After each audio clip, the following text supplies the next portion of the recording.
bit of steel guitar rag, and if you are a Tiny Moore fan, you certainly know that tune. Gosh, Tiny Moore was so good. I mean, I have like 3 top mandolin heroes, and they start with Jethro Burns.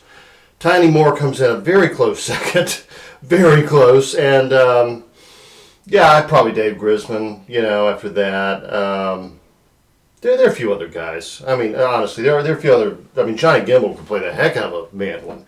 Johnny Gimble's mostly known as a fiddle player, but also a really good mandolin player. Anyway, this tune was one of Bob Wills' biggest hits. I mean, San Antonio Rose was the biggest hit, probably followed by Maiden's Prayer. But when it comes to instrumentals, nothing touched Steel Guitar Rag. And most people think it's a Bob Wills original, that Leon McAuliffe wrote it. It's not. Started off in the 20s as a blues tune, a slide guitar tune by Sylvester Weaver. I mean, you can probably find that on YouTube and listen to it. Almost impossible to find on record, old phonograph records. But really nice, really good, very well done. You could definitely hear his influence on Leon McAuliffe.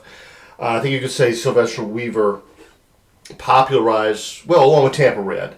I think in Sylvester Weaver and Tampa Red really popularized slide guitar. And then, of course, the whole Hawaiian thing was starting out back then. So Bob Wills and Leon McAuliffe, they did it 10 or 15 years later. I mean, after Sylvester Weaver. But, I mean, it was familiar to people, and Leon's playing was just so amazing.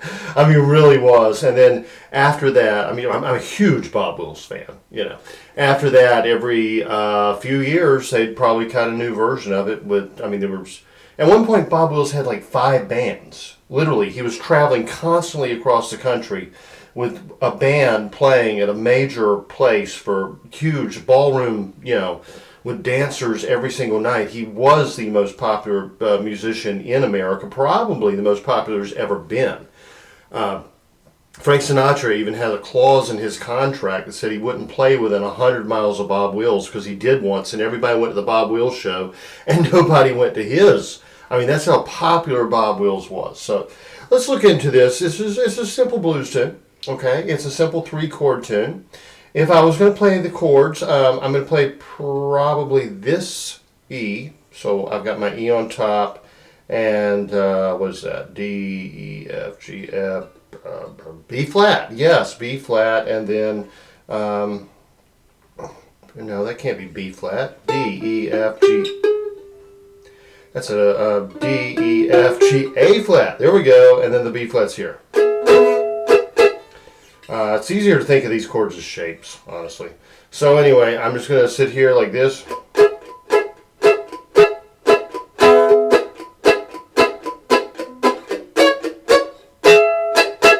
So I went down to an A with a C sharp on top. Just barring across like that and then grabbing that note. So.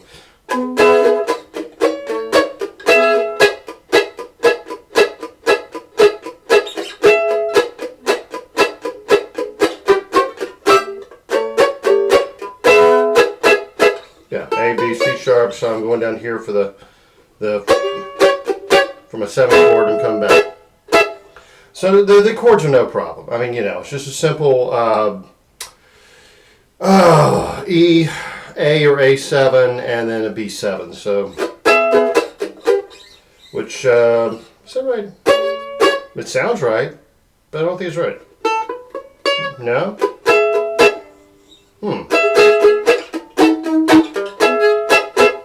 You could do that, or...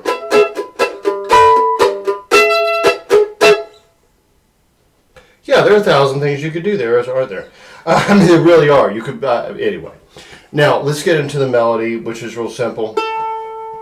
A lot of mandolin players are a little intimidated by playing the key of E. You shouldn't be, all right? Just imagine you've got a capo sitting right here. Because instead of playing the open E, we're going to play the B.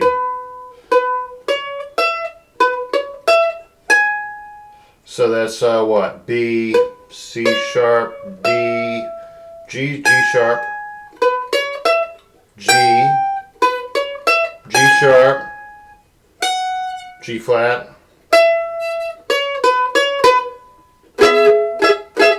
you're back in your E chord, right? So let's do that again.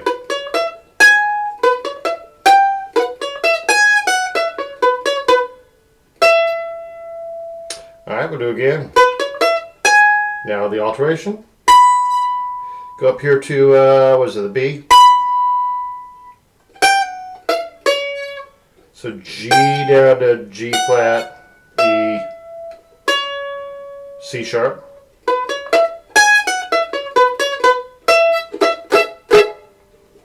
Put it together.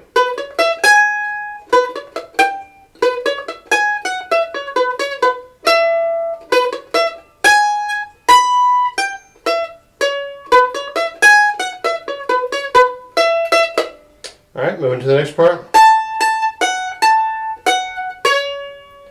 So, we're going A, G sharp, C sharp, pull off the G, and now we get into the slidey parts, because remember this is a steel guitar song, a slide guitar song. So what have I done? I've slid in, I'm right here, and then an E chord up with the E 12th fret.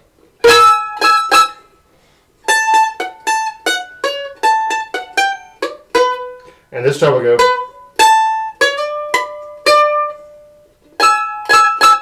So.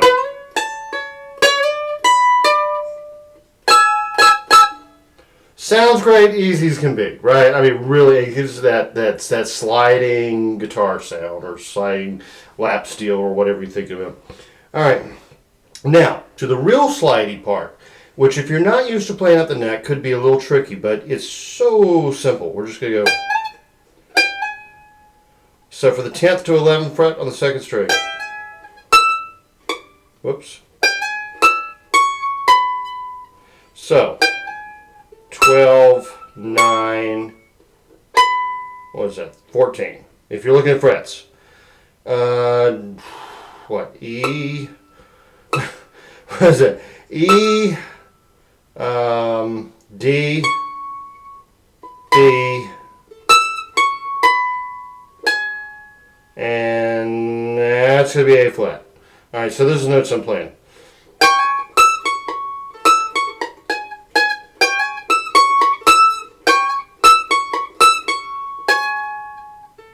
And then come to the E flat, back to the B,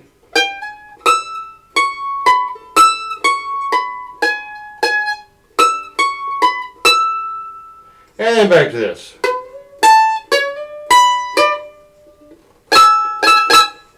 Repeat.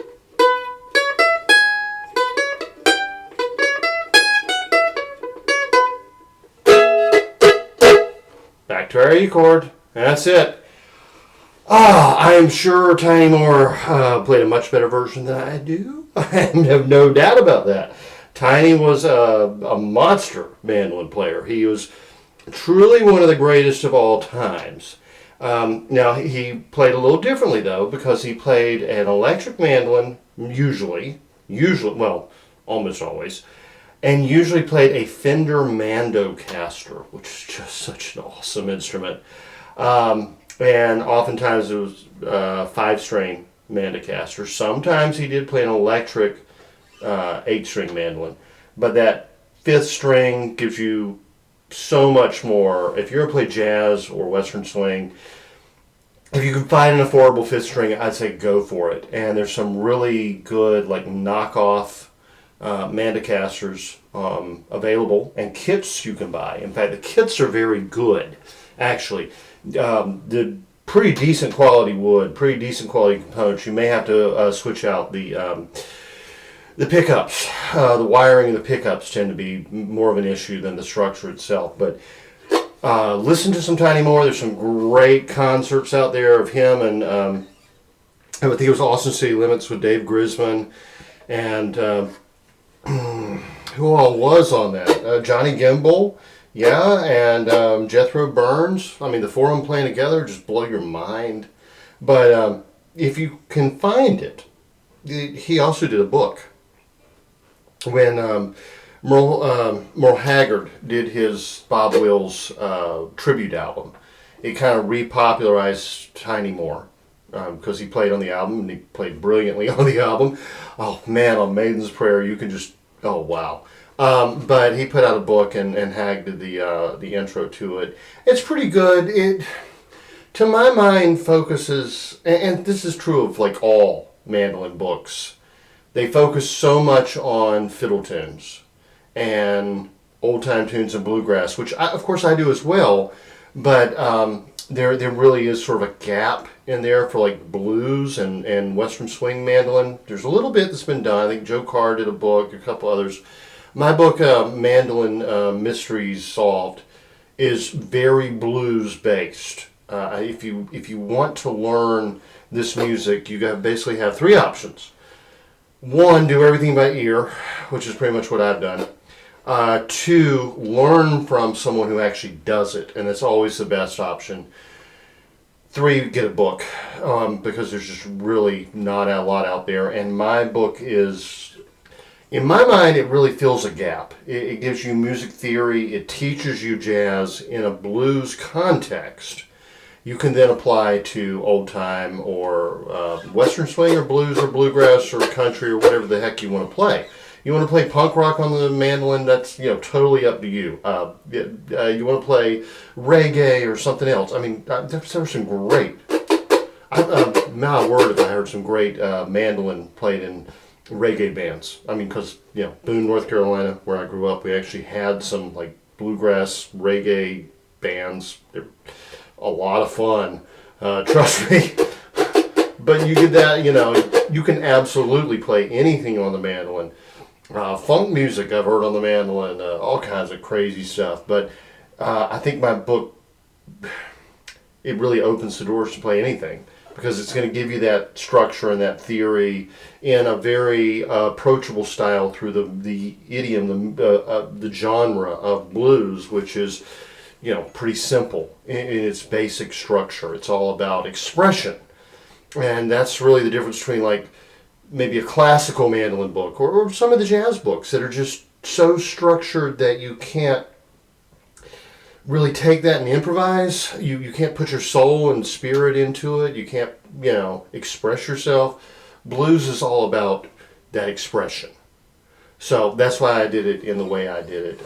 But yeah, man, I love Bob Wills music. I have every single recording the Texas Playboys ever did, and every Milton Brown and the Musical Brownies recording, and the Doughboys when Milton Brown and Bob Wills were together, and Billy Jack Wills and Tex Williams, and I mean, you name it, I got it. Leon McAuliffe's solo stuff, I mean, God, man, I love it. Y'all have a great week. I'll talk to you next time. Remember, if you got any comments or questions, leave them in the comment and question section of the video, or email me, Judson@judsoncarroll.com. I'll get right back with you. Have a good one.